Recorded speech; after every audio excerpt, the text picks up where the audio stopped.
तो जय हिंद, नमस्कार साथियों, पुनः उपस्थित है 25 MCQ के साथ जो बेहद ही मज़ेदार कंटेंट होने वाला है। तो इस सीरीज के साथ लगातार जुड़े रहें और चैनल को ज़रूर सब्सक्राइब करें ताकि पल पल का अपडेट आपको मिलता रहे। तो चलिए फर्स्ट प्रश्न देखते हैं क्या है। ये कंटेंट जो है बेहद ही इम्पोर्टेंट और सेलेक्टेड क्वेश्चन के साथ दिया जाता है।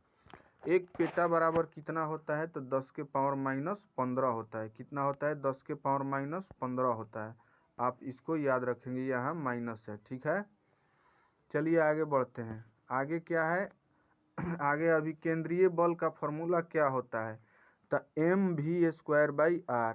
फिर टिकरी का रासायनिक सूत्र क्या होता है? तो K2SO4Al2SO4 के होल थराइस इंटू 24 H2O। ये बेहद ही इम्पोर्टेंट है, याद रखेंगे।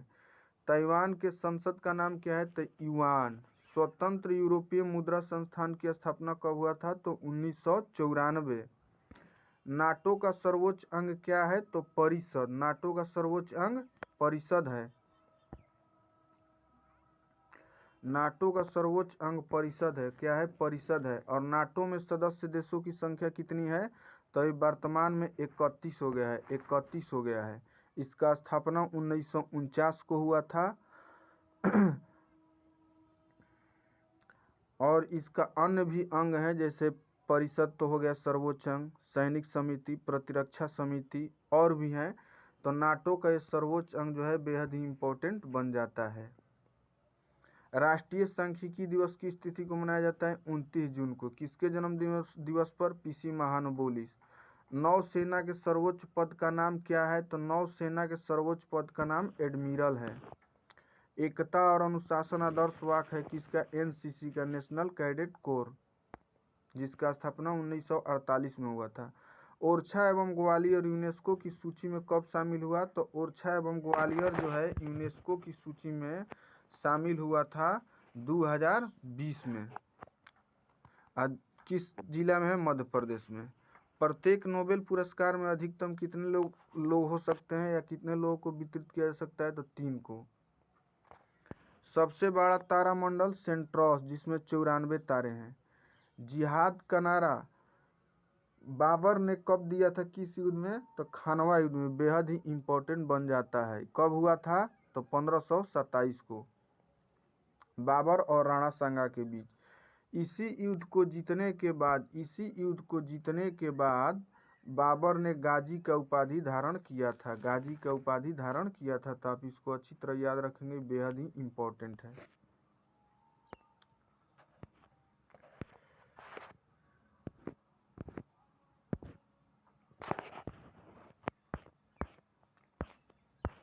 मजहर की घोषणा अकबर द्वारा कब किया गया? तो 1589 में किया गया। 1589 में किया गया। 1589 में। कुषाणों की द्वितीय राजधानी कहाँ थी? मथुरा। और प्रथम राजधानी पुरुषपुर, पेशावर।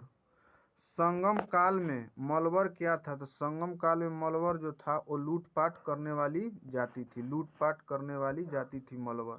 साप किसका राजकवि था? तो चंद्रगुप्त द्वितीय का। कौरव वंश का संस्थापक एवं कौरव वंश का अंतिम राजा कौन था? तो वासुदेव था। कौन था? वासुदेव।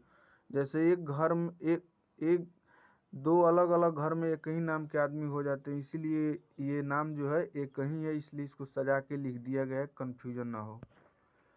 महावीर ने अपने शिष्यों को कितने गणधरों में विभाजित किया था? तो 11 गणधरों में।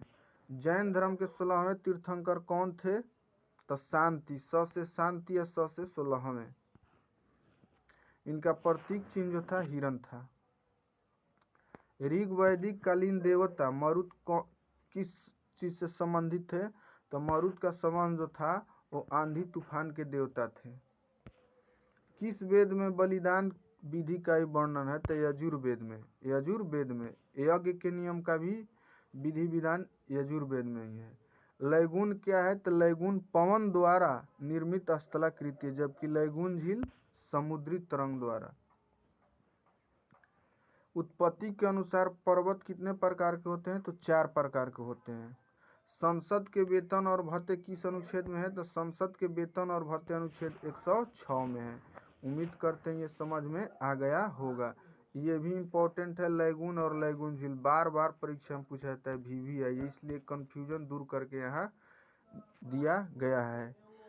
तो हमारे साथ बने रहिए और चैनल को जरूर सब्सक्राइब कीजिए ताकि ऐसा ऐसा वीडियो आपको पास पहुंचता रहे, जाता रहे, ताकि आप देख के आप अपने एग्ज़ाम में अच्छा स्कोर कर पाएँ, बेहद रिजल्ट ले पाएँ। तो धन्यवाद, तब तक के लिए मिलते हैं नेक्स्ट वीडियो में।